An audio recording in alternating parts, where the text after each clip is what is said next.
ফেসবুকে কাজ করতে হলে স্প্যামি বিহেভিয়ার করা যাবে না। দেখুন পাশের লেখাটা, অ্যাভয়েডিং স্প্যামি বিহেভিয়ার, এর মানে হলো স্প্যামি বিহেভিয়ার এড়িয়ে চলতে হবে। তারপরে স্প্যামি কন্টেন্ট কি, দেখুন নিচে কি লিখেছে, accounts engaging in fraud and spammy behaviours will not be eligible for monetization and may see reduced distribution of their content. এর অর্থ হলো জালিয়াতি এবং স্প্যামি আচরণে জড়িত অ্যাকাউন্টগুলি নগদীকরণের জন্য যোগ্য হবে না এবং তাদের সামগ্রীর বিতরণ হ্রাস পেতে পারে। এখানে বোঝানো হয়েছে যে অ্যাকাউন্টগুলো ভুয়া বা স্প্যামিং আচরণ, যেমন নকল অ্যাকাউন্ট তৈরি, অন্যের কন্টেন্ট চুরি করা বা বিভ্রান্তিকর পোস্ট দেওয়া, এ সকল স্প্যামিং আচরণ করা থেকে বিরত থাকতে হবে।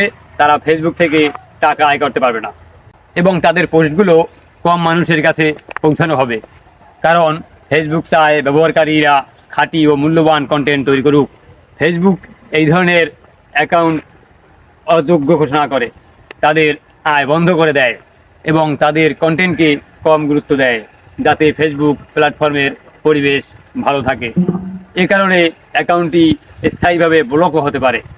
যদি এমন কাজ কেউ করে থাকেন, যদি এমন সতর্কতা পান, তাহলে নিজের থেকে বা প্রোফাইল থেকে কপি করা কন্টেন্ট সরিয়ে ফেলুন, নিজের তৈরি করা মৌলিক কন্টেন্ট পোস্ট করুন।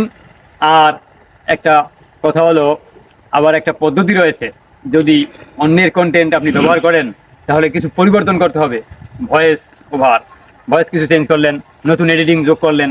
তারপরে লিখেছেন স্প্যামি বিহেভিয়ার ক্যান ইনক্লুড, এর অর্থ হলো অস্বস্তিকর আচরণের মধ্যে থাকতে পারে 1 নম্বরে লো কোয়ালিটি কন্টেন্ট, মানে নিম্নমানের কন্টেন্ট। 2 নম্বরে ক্লিকবেট অর ওয়াচবেট, মানে চাঞ্চল্যকর বা বিভ্রান্তিকর শিরোনাম। ক্লিকবেট দ্বারা এখানে বোঝানো হয়েছে কন্টেন্টের ক্যাপশনে যে লেখাটি লিখেছেন তা খুবই আকর্ষণীয়, যা দর্শকদের আকর্ষণ করে, অথচ কন্টেন্টের ভেতরের বিষয়বস্তু আকর্ষণীয় বা প্রাসঙ্গিক হয় না। এমন কাজ করা যাবে না। তারপরে ওয়াচবেট দ্বারা বোঝানো হয়েছে ভিডিওর ক্ষেত্রে একই ধরনের কৌশল।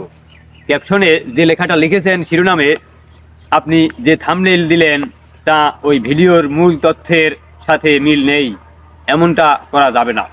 ভিডিও এর মূল বিষয়বস্তুর উপর ক্যাপশন বা শিরোনাম লিখতে হবে।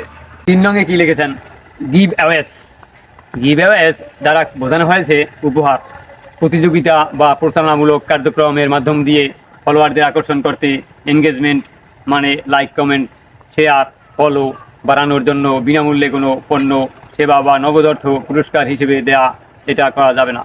4 নম্বরে ফলস অর মিসলিডিং ইনফরমেশন, এর দ্বারা বোঝানো হয়েছে মিথ্যা বা বিভ্রান্তিকর তথ্য।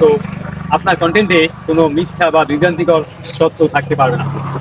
তারপরে 5 নম্বরে লং অর ইরিলেভেন্ট ক্যাপশনস, এটা দ্বারা বোঝানো হয়েছে দীর্ঘ বা অপ্রাসঙ্গিক ক্যাপশন।